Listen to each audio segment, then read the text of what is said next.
లేదు బాబాయ్, ఇప్పుడు మనం అలా ఆలోచించడం మంచిది కాదు. మిగతాదంతా ఎలా ఉన్నా తనిప్పుడు మనకు సహాయం చేశాడు అంటే మనం రుణపడి ఉండడం మంచిది.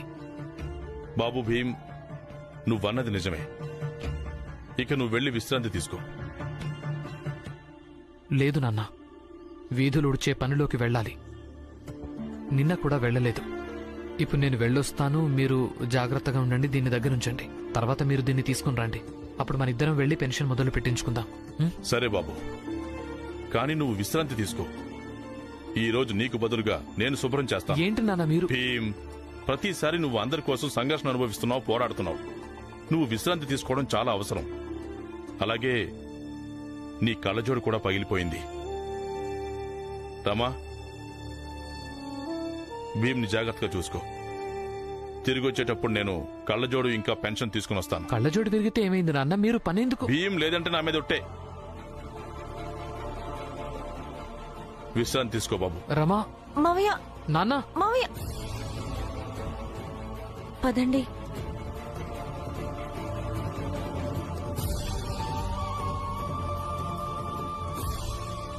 లక్ష్మి, అల్లం వేసి ఒక మంచి చాయ్ పెట్టివవా. రాత్రి నిద్రపోలేదు, తల కూడా పోటెత్తిపోతోంది. చాయ్ తాగితే కొంచెం ప్రశాంతంగా ఉంటుంది. పద. మనసు కనిపిస్తోంది కదా ప్రశాంతత దొరకాలని. మనసు కనిపిస్తోంది అల్లం చాయ్ కూడా తాగాలని. వెళ్ళు లక్ష్మి, రాత్రంతా ఎవరెవరు మెలుకుని ఉన్నారో వాళ్ళందరి కోసం చాయ్ పెట్టి తీసుకురా. మనందరం కలిసి చాయ్ తాగుదాం. కాకపోతే చాయ్ తాగుతూ తాగుతూ ఒక్క విషయం మాత్రం తప్పకుండా ఆలోచించు. ఈ సంఘర్షణ ఉంది కదా, ఇది భీమ్ చిన్నప్పటి నుంచే అనుభవిస్తూ ఉన్నాడు. రాత్రింపవళ్ళు అందరి కోసం పోరాడుతూ వచ్చాడు. ఎప్పుడైనా పోరాటం చేసి ఏదైనా సాధించి వచ్చినప్పుడు అప్పుడు నువ్వు ఇంకా జీజాబాయ్ వాణ్ణి అప్రశాంతతతో ఈ రోజు వరకు బతకనిచ్చారా? ఈ విషయం చాయ్ తాగుతూ తాగుతూ ఖచ్చితంగా ఆలోచించండి.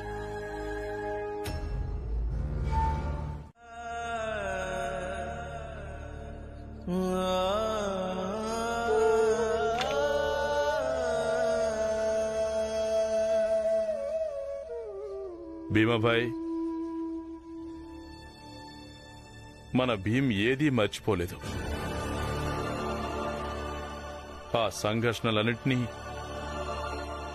నువ్వు చెప్పిన మాటల్ని ఏదీ మర్చిపోలేదు. నువ్వు బతుకున్నప్పుడు ఎప్పుడూ అంటుండేదానివి, భీమ్ పెద్దవాడయ్యాక ఎలా కనిపిస్తాడో అని. భీమ్ పెద్దవాడయ్యాక విశ్వాసం నిండిపోయి కనిపిస్తున్నాడు భీమాభాయ్. వాడిలో పోరాటం చెయ్యాలన్న తపన ఇంకా పెరిగిపోయింది.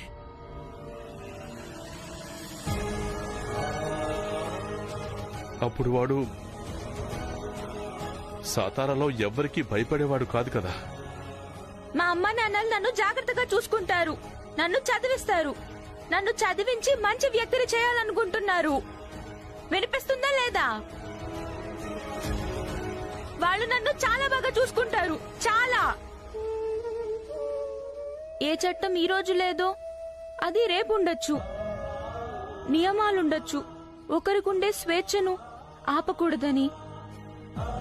అలాగే చట్టం కూడా ఇలాంటి వాళ్ళొచ్చి వాదించకూడదని, అలాగే వాళ్లకు శిక్ష పడాలని.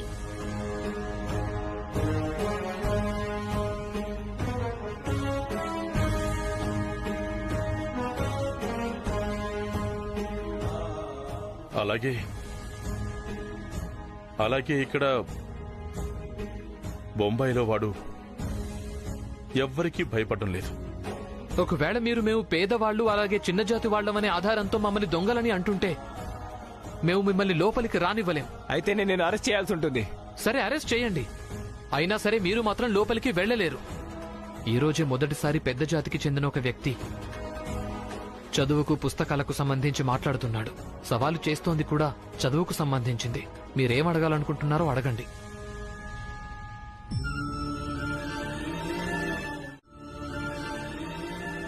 నీతో చిన్న పనుంది. అలాగే చెప్పండి. భీమరావు కళ్ళజోడు పగిలిపోయింది. నేను దాన్ని బాగు చేయించాను. మీరిది తనకిచ్చేయండి.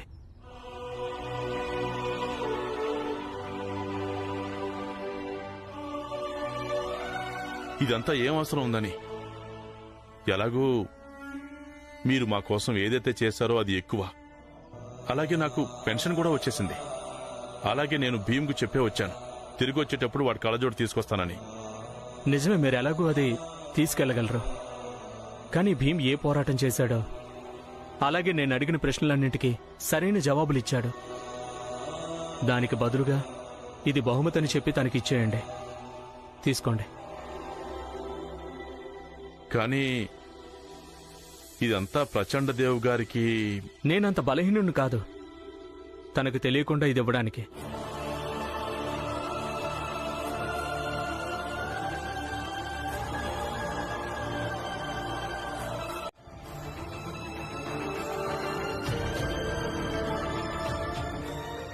అంటే ఇప్పుడు నాకు అర్థమైంది. భీమ్రావ్ ఇందుకోసం కోరుకోలేదు. మనకు అవసరం ఉంది కాబట్టి మామయ్య పెన్షన్ మొదలవ్వాలని. తనెందుకు కోరుకున్నాడంటే దాంతో తన అవసరాలు తీర్చుకోవచ్చని. లక్ష్మి, అసలు నువ్వేం వాగుతున్నావు? నేనేమైనా తప్పుగా మాట్లాడానా? అవును లక్ష్మి, నువ్వు మాట్లాడుతున్నది తప్పే. భీమ్ దురాశపరుడు కాదు. కళ్ళజోడు నేను బాగు చేయించలేదు. దీన్ని వైభవదేవ్ గారే నాకు బాగు చేయించి ఇచ్చారు. అలాగే ఆయన నాకు ఇది కూడా చెప్పారు, ఈ కళ్ళజోడు నేను భీమ్కివ్వాలని. కానీ నాన్న ఆయన ఉపకార రూపంలో కాదు. ఆయనకు నీ పోరాటం, అలాగే ఆయన ప్రశ్నలకు నువ్వు ఏ జవాబులు ఇచ్చావో అవి నచ్చాయట. తీసుకో బాబు. అలాగే ఆయన నాకు ఇది కూడా చెప్పాడు, ఆయన ప్రచండ దేవ్ గారి దగ్గర ఏది దాచనని. తీసుకో.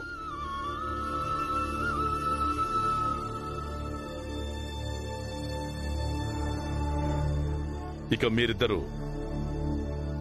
నేను చెప్పే మాట జాగ్రత్తగా వినండి. భీమ్ చదువు కోసం ఎట్టి పరిస్థితుల్లోనైనా నేను డబ్బులిస్తాను. ఇక ఈ విషయంలో నాకెవరూ ఏం చెప్పొద్దు, ఆపొద్దు కూడా. నాకు పెన్షన్ ఇచ్చేసేయండి. నాన్న, అంత అవసరం లేదు. నేను ఏదో ఒకటి చేసి ఏర్పాటు చేసుకుంటాను. అయితే చేసుకో, ఏర్పాట్లు చేసుకో. కానీ నీ చదువుకయ్యే ఖర్చు నేనే ఇస్తాను. నువ్వేమీ మాట్లాడకూడదు. అలాగే జీజాబాయ్, నువ్వు కూడా ఏం మాట్లాడకూడదు. అర్థమైందా? దీని గురించి ఎలాంటి వాదనలు వద్దు.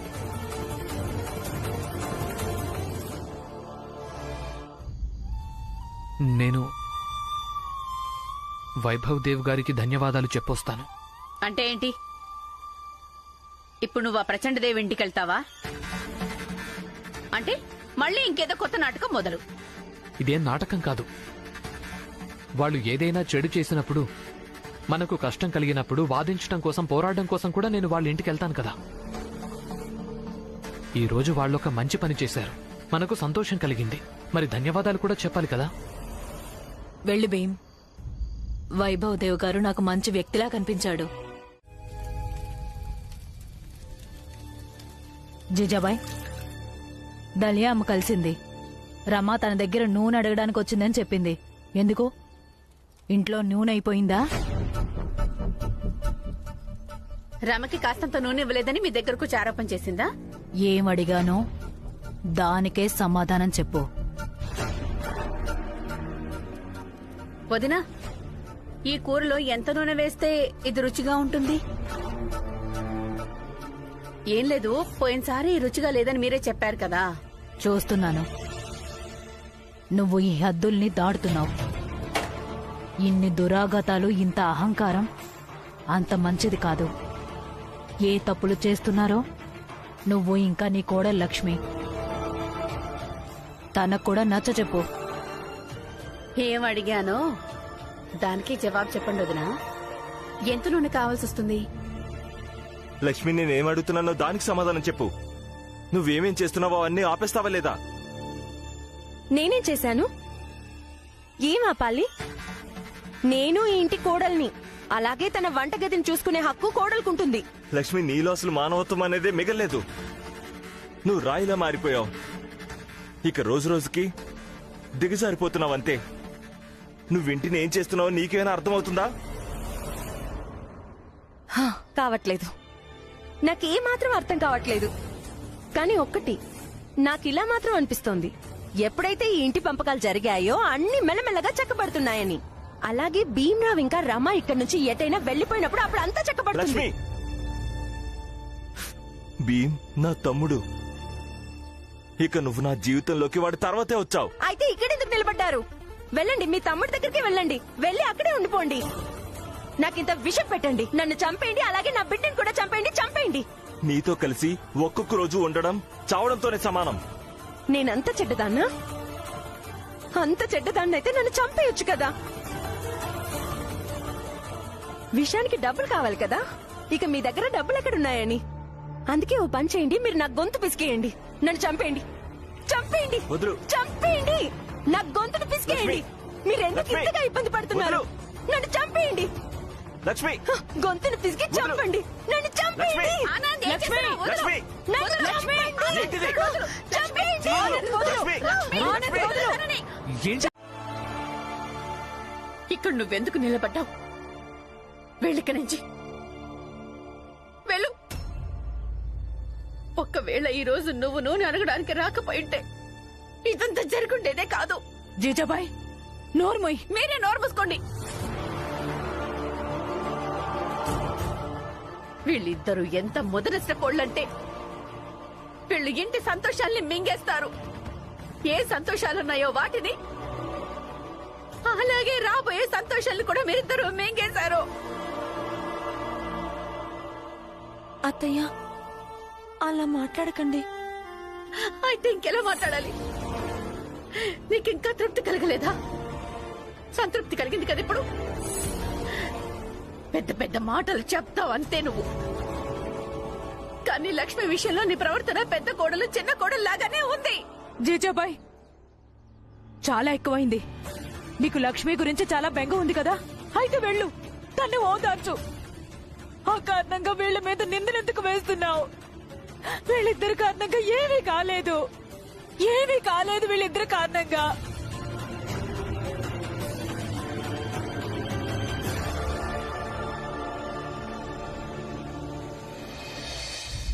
నాకు అర్థం కావటం లేదు. ఏ సమయంలో మీరు ఇలా మాట్లాడుతున్నారా?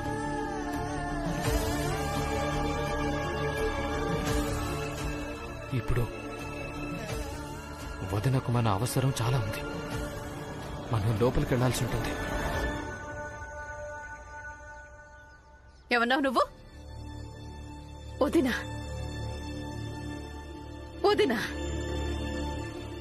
తను నిన్ను మరిది అనుకోవడం లేదు. నీ కారణంగానే తన జీవితం నాశనం అయిపోయింది. ఎప్పుడో పంపకాలు జరిగిపోయాయి, కానీ నీ ముష్టెత్తుకునే భార్య నూనె అడగడం కోసం వచ్చింది మా దగ్గరికి. ఒకవేళ ఈమె రాకపోయింటే లక్ష్మికి ఇలా జరుగుండేదే కాదు, జరుగుండేదే కాదు. అందుకే మీరిద్దరు ఇక్కడి నుంచి వెళ్ళిపోండి, వెళ్ళిపోండి ఇక్కడి నుంచి. మా కోడల్ని మేమంతా చూసుకోగలం. మీరిద్దరు అవసరం లేదు మాకు. మీరు వెళ్ళి బయట ప్రపంచాన్ని బాగు చేయండి, వెళ్ళండి. అత్తయ్య, నేను ఒప్పుకుంటాను, అది నా తప్పే, ఒప్పుకుంటాను. ఇంటి పంపకాలు కూడా జరిగాయి, కానీ పక్కింటి వాళ్ళు కూడా పక్కింటి వాళ్ళ దుఃఖాన్ని పంచుకుంటారు. అత్తయ్య, నన్ను క్షమించండి. ఇప్పుడైతే లోపలికి వెళ్ళనివ్వండి, పదండి. ఆగు. వీళ్ళిద్దరినే వెళ్ళనివ్వు. మనం ఇక్కడి నుంచి వెళ్ళిపోదాం.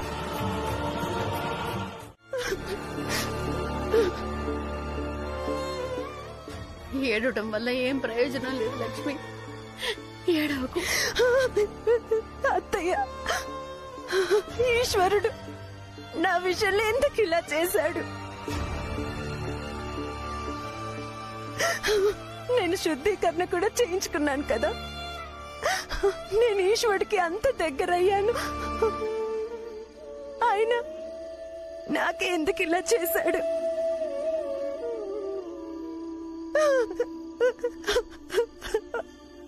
ఏడవకు.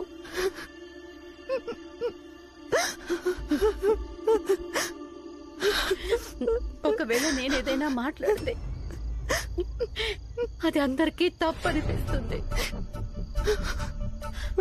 అందుకే నేను ఈరోజు ఏమీ మాట్లాడను.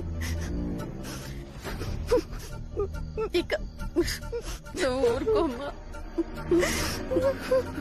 నీ ఆరోగ్యం మీద శ్రద్ధ తీసుకోమ్మా. అలాగే తొందరగా కోలుకో. మీరేం మాట్లాడరా అత్తయ్య? నాకు తెలుసు ఇదంతా భీమరావు ఇంకా రామ కారణంగానే జరిగింది.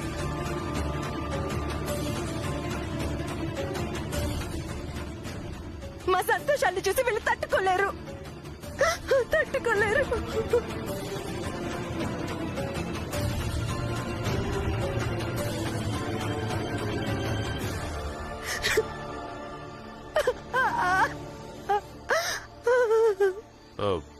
చూడు తల్లి, నాకేమనిపిస్తుందంటే నువ్వు లోపలికెళ్ళి విశ్రాంతి తీసుకోవాలని.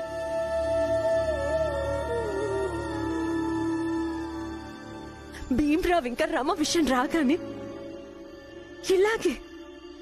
మీరు ఇలాగే అందరినీ లోపలికి పంపిస్తారు కదా. నేను ఊరికే ఉండను. నేను నా బిడ్డను పోగొట్టుకున్నాను. నేను మాట్లాడతాను.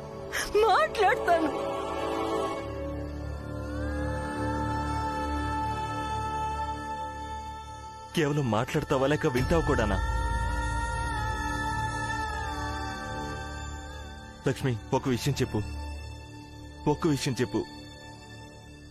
భీమ్ లేదా రామా నీతో ఎప్పుడూ చెప్పారు నీ సంతోషాన్ని చూసి వాళ్ళు తట్టుకోలేరని. నాతో అయితే చెప్పలేదు. అత్తయ్య, మీతో ఎప్పుడేం చెప్పారా? అమ్మా, మీరు చెప్పండి, మీతో ఎప్పుడైనా అన్నారా? అనంత్, లక్ష్మికి ఆరోగ్యం బాగోలేదు. నీకు కనిపిస్తోంది కదా. అలాగే మన బిడ్డను కూడా చంపేస్తానన్నా.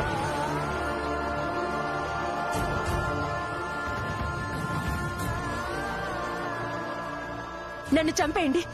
నన్ను గొంతు పిసికి చంపేయండి. ఇదిగో జరిగింది కదా. ఇంకేం ఈశ్వరుడు నీ కోరిక నెరవేర్చాడు.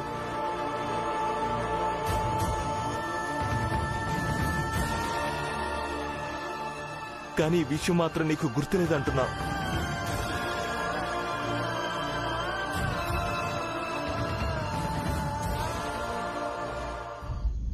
చూడు లక్ష్మి, ఇప్పుడు నా బిడ్డ కూడా చనిపోయింది. నీకు ఎంత బాధ ఉందో నాకు కూడా అంతే ఉంది.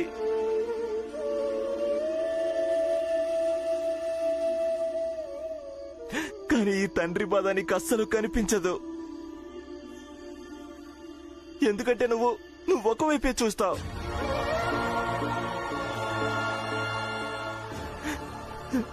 నాన్న, ఈ రోజే నాకు అర్థమైంది మీకు ఎంత కష్టంగా అనిపిస్తుందో. మీరెప్పుడైనా మేము సంఘర్షణ అనుభవించడం చూసినప్పుడు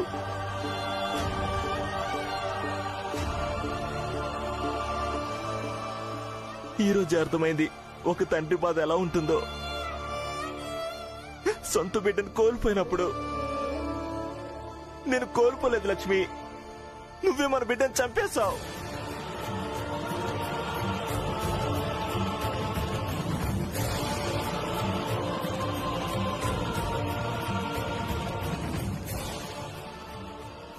ఇక ఈ విషయంలో జీవితం అంతా నువ్వు నా దృష్టిలో దోషిగానే ఉంటావు.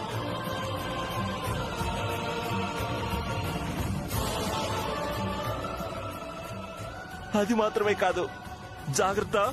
ఒకవేళ నీ ద్వేషాన్ని, ఈర్ష్యను ఆధారంగా మార్చుకున్నావంటే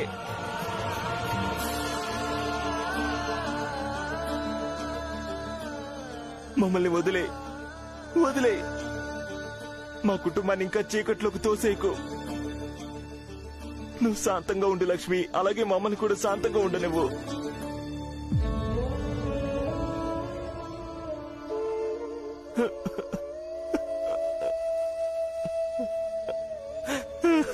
ఆనంద్,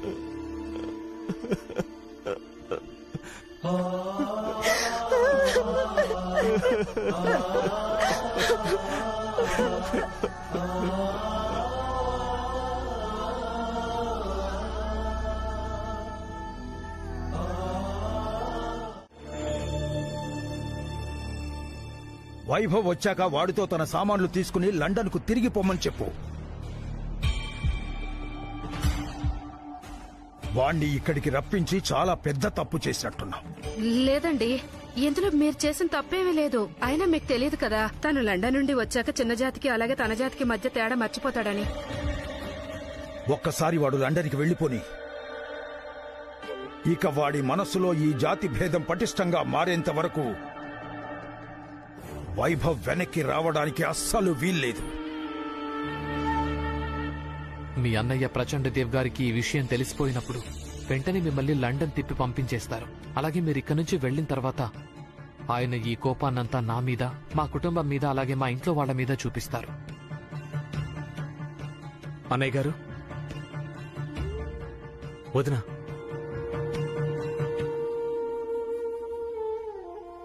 నేను లండన్కి సెలవులు అయిపోయిన తర్వాతే వెళ్తాను.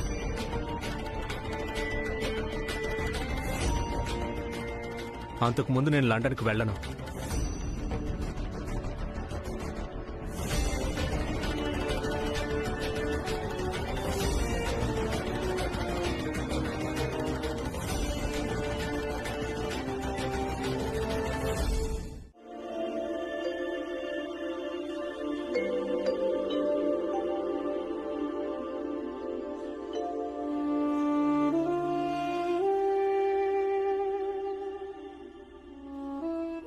ఏం ఆలోచిస్తున్నావు? ఏం ఆలోచిస్తున్నానంటే ఎన్నో సంవత్సరాలు సతారాలో గడిపాను. ఇప్పుడేమో ఇక్కడ బొంబాయిలో ఉంటున్నాను. ఒకరోజు నేను ఇలాగే చనిపోతాను. అలాగే ఏదో ఒక రోజున అందరూ నాలాగే చనిపోతారు. కానీ జనాలు తమను తాము ప్రచండ దేవులా ఎందుకు భావిస్తున్నారో నాకేం అర్థం కావట్లేదు. వాళ్ళేదో ఈ లోకంలో శాశ్వతంగా ఉండిపోవటానికి వచ్చినట్టు అనుకుంటున్నారు. ఇదే ప్రపంచంలో అన్నిటికంటే పెద్ద భ్రమ. వాళ్ళకి ఏమనిపిస్తుందంటే వాళ్ళు ఎప్పటికీ చనిపోరని, అమరులని. సర్లే, త్వరగా పద.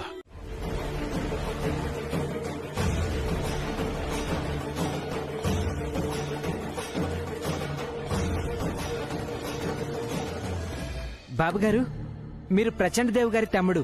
అసలు మీరేం చేస్తున్నారు? అవును, మీరు పెద్ద జాతి వాళ్ళయుండి ఈ చిన్న జాతి వాడికి ఎందుకు సహాయం చేస్తున్నారు? నాకు అనిపిస్తోంది చిన్న జాతికి చెందిన భీమరావుకు సహాయం చేయాలన్న మొత్తం మీ తలకెక్కిందని. వైభవ్ దేవ్ గారు, మీరెందుకు ఇలా చేస్తున్నారు? ఇన్స్పెక్టర్ గారు, ఇక్కడ మీ మాటకి ఏదైనా విలువ ఉందా లేదా? ఏ షరతు పెట్టారో దానికి కట్టుబడి ఉండండి. మీరు ఎఫ్ఐఆర్ రాసుకోండి.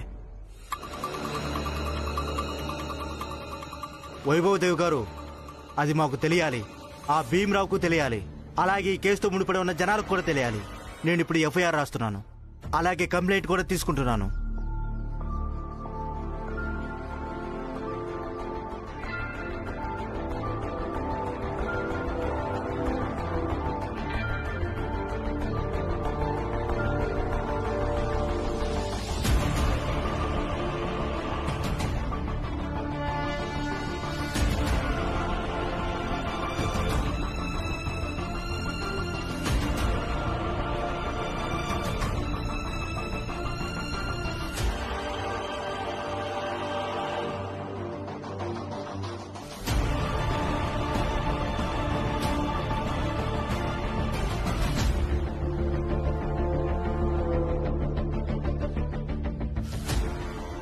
నేను ఫ్యాక్టరీకి వెళ్తాను, అలాగే ఆయనతో మాట్లాడతాను.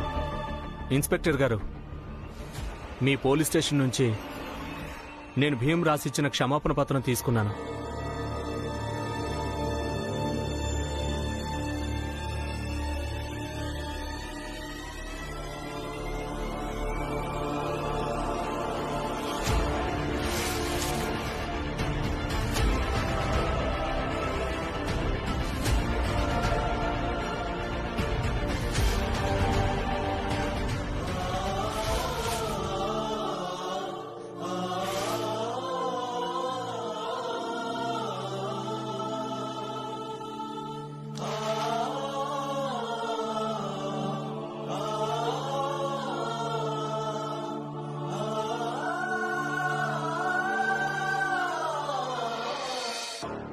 వెళ్ళండి ఇన్స్పెక్టర్ గారు.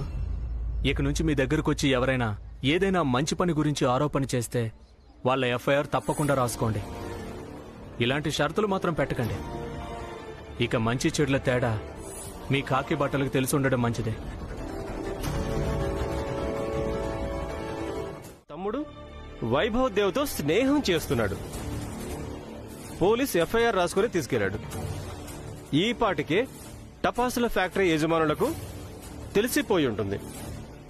ఇప్పుడు వాళ్లతో ఎవరు పెట్టుకున్నారు మొత్తం కలిపి ఒకటి అర్థం చేసుకోండి.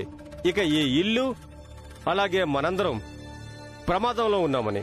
అరే, మీరందరూ శుద్ధీకరణ చేయించుకున్న వాళ్ళు కదా, మీరు దేని గురించి భయపడుతున్నారు? జాతిలో పెద్ద జాతి వాళ్ళు అయిపోయారు. మీ అందరి స్తోమత కూడా పెరిగిపోయింది, గౌరవం కూడా పెరిగిపోయింది. ఇంకా దేని గురించి భయపడుతున్నారు? ఒక విషయం చెప్పండి, మీరంతా ఒకప్పుడు కూడా భయపడ్డారు, శుద్ధీకరణ చేయించుకున్నారు, ఆ తర్వాత కూడా భయపడుతున్నారు. అప్పుడు అంత పెద్దగా శుద్ధీకరణ కోసం నాటకం ఆడారు కదా, దానివల్ల ఏం ప్రయోజనం? దీనికంటే చిన్న జాతి వాళ్ళగానే ఉంటే బాగుండేది. నువ్వు పిచ్చి పిచ్చిగా మాట్లాడుకోపోలియా. ఇక్కడ మా అందరి ఊపిరి ఆగిపోతున్నట్టుంది. అసలు నేనేమంటున్నానంటే, ఈ ఇంటి బయట గోడ మీద మనం రాయించుదాం, ఇక్కడున్న వాళ్లకు భీమరావుతో ఎటువంటి సంబంధము లేదని. సంబంధం ఉంది, అలాగే భీమ్తో అవసరం కూడా ఉంది. నాకు కూడా భీమ్తో సంబంధం ఉంది, అలాగే అవసరం కూడా ఉంది. నాకు కూడా ఉంది. చూడు బాబు, ఇది మంచి విషయమే. ఎవరైనా స్వచ్ఛమైన మనసుతో నీ దగ్గరికి రావాలనుకుంటే తనకు అకారణంగా దూరంగా వెళ్ళటం తిరస్కరించడం అవుతుంది. కానీ నాకేమనిపిస్తుందంటే, సతారాలో ధ్రువ్ ఎలా ఉండేవాడో అలాగే ఇక్కడ బొంబాయిలో వైభవ్ ఎందుకు కాకూడదు? భీమ్, నువ్వు కేవలం ఈ విషయంలో సంతోషించు. పెద్ద జాతిలో కూడా కొందరు వ్యక్తులున్నారు నీ మాటతో ఏకీభవించేవాళ్లు. నువ్విలా అనుకో, ఇది ఒక ప్రారంభమని. అవును భీమ్, నువ్విదే అభిప్రాయంతో ముందుకు సాగు. అవును భీమ్, ఇదే మంచి ఆలోచన అనిపిస్తోంది. అవును భీమ్, మీరందరూ తన్ని బాగా ప్రోత్సహించండి. ఇంకొక ఆపద ఇంటి మీదకి వస్తుంది, ఇక అన్నిటికంటే ముందు తనే పారిపోతాడు. ఈ కుటుంబం మీద నేను ఎలాంటి కొత్త ఆపద రావాలనుకోవడం లేదు. ఆ వైభవ్కి నువ్వు దూరంగా ఉండాలి చెప్తున్నా.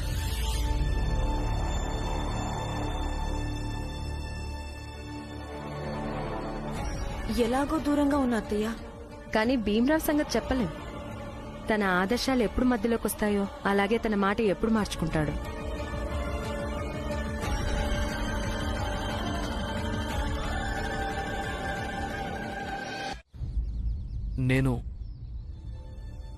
మీరు నాకేం చెప్పాలనుకుంటున్నారో నేను అర్థం చేసుకోగలను. అందుకే నాకు ఏమనిపిస్తోందంటే, మిగతాది ఏది ఏమైనా సరే వైభవ్ దేవ్ గారు నా కోసం, మన కుటుంబం కోసం మనస్ఫూర్తిగా మంచి ఆలోచిస్తారు. ఆయన మనిషి చాలా మంచివారు. అందుకే కావాలంటే నేను తనకు మిత్రుణ్ణి అయినా కాకపోయినా మంచి వ్యక్తి అయినందువల్ల ఆయన మీద నేను ఏ ఆదరాభిమానాల్ని కలిగి ఉండటం మంచిదో అవి తప్పకుండా కలిగి ఉంటాను.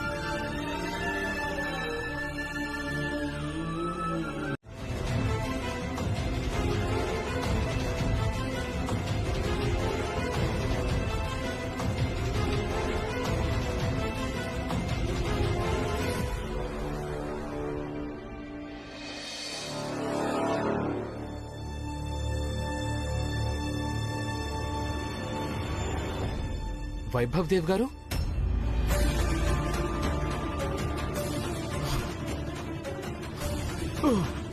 వైభవ్ దేవ్ గారు, వైభవ్ దేవ్ గారు, అసలు అసలు మీకేమైందండి?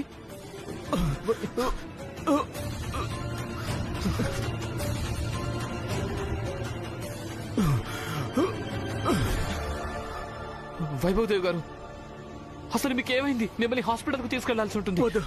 వద్దు భీమ్, ముందు నా స్నేహాన్ని అంగీకరించు, ఆ తర్వాత నాకు సహాయం చేయి. లేదంటే ఎలా ఉన్నానా అలాగే వదిలే.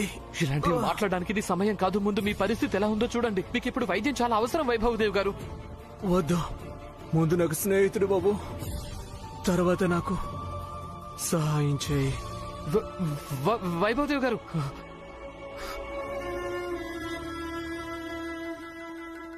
వైభవ్ దేవ్ గారు, మీతో స్నేహం చేయటం నా అదృష్టమే, కానీ నేను మిమ్మల్ని ఇంకా కష్టపెట్టాలనుకోవటం లేదు. ఎవరైనా పెద్ద జాతి వ్యక్తి కనిపిస్తే తన సహాయంతో ఎన్ని హాస్పిటల్కు తీసుకెళ్తాను. ఎవరైనా ఉన్నారా? ఇక్కడ ఎవరైనా ఉన్నారా?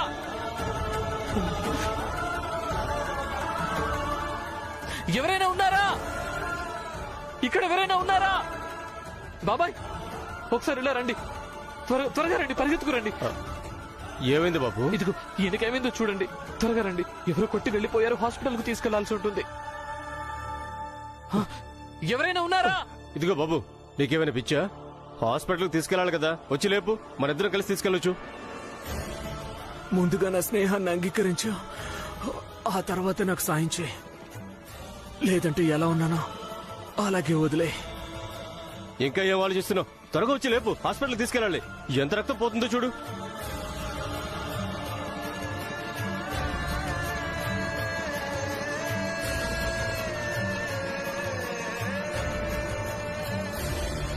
చేశాను. ఇదిగో ఇతనే ఆ వ్యక్తి. మీరొక పని చేస్తారా? చెప్పు. మీరు కాసేపటి దాకా ఇక్కడే ఉండండి. ఆయన స్పృహలోకి వచ్చినప్పుడు మీరే ఆయనకు చెప్పండి, మీరే ఆయన్ని హాస్పిటల్కి తెచ్చారని. ఈ విషయం తెలియడం నాకిష్టం లేదు. ఇదిగో ఈయన కూడా ఆయనకు సహాయం చేశారని. మీరాయనకు సహాయం చెయ్యలేదని తెలిసినప్పుడు మీరొక చెడ్డ వ్యక్తిగా భావిస్తారు. కనీసం మీకు దూరంగా అయినా ఉంటారు. ఇలా చూడండి, ఈ ఒక్క పని చేసి పెట్టండి, మాకు సహాయం చేసిన వాళ్ళవుతారు. నువ్వన్నది నిజమే. దయచేసి ఒక పని చేసి పెట్టండి. అలాగే, నేనెక్కడే ఉంటాను. అలాగే నేనే ఆయన్ని తీసుకొచ్చానని చెప్తాను. సరే, పదండి. ధన్యవాదాలు రమా. నువ్వే సలహా ఇచ్చావో, వైభవ్ దేవ్ గారిని సహాయం అడగమని, ఆయన సహాయం చేశాడు.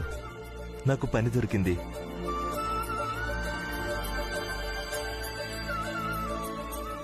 అలాగే ఈ విషయం నేను ఎవ్వరికీ చెప్పలేదు, వైభవ్ దేవ్ గారు సహాయం చేశారని. నువ్వు కూడా ఇంట్లో ఎవరికీ చెప్పొద్దు. ధన్యవాదాలు బావా. అలాగే కష్టపడి పనిచేయండి. లక్ష్మి అక్కని జాగ్రత్తగా చూసుకోండి. రమా, చెప్పండి. నేను లక్ష్మి తరపున క్షమాపణ చెప్తున్నాను. తను ప్రతిరోజు నీ గురించి అలాగే భీమ్ గురించి ఏదో ఒకటి చెడుగా మాట్లాడుతూనే ఉంది. కానీ నాకు తెలుసు నా తమ్ముడు అలాగే నా మరదలు ఎంత మంచి వ్యక్తులో. ఈరోజు నాకేదైతే కొద్దో గొప్ప స్తోమతుందో అది భీమ్ కారణంగానే ఉంది. మీరు క్షమాపణ చెప్పకండి బావా. మీరు మమ్మల్ని అర్థం చేసుకుంటారు. మా దృష్టిలో అదే ఎక్కువ.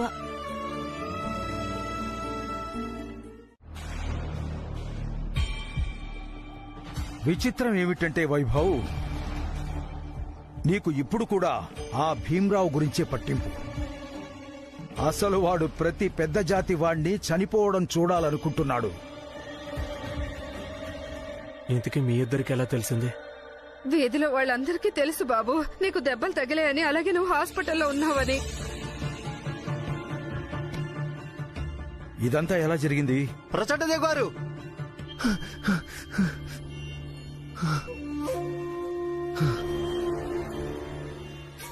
ఇదిగో ఇందుకే ఇలాంటి రోజు చూడాల్సి రాకూడదని ప్రచండదేవ్ గారు నేను నచ్చ చెప్పేవాణ్ణి.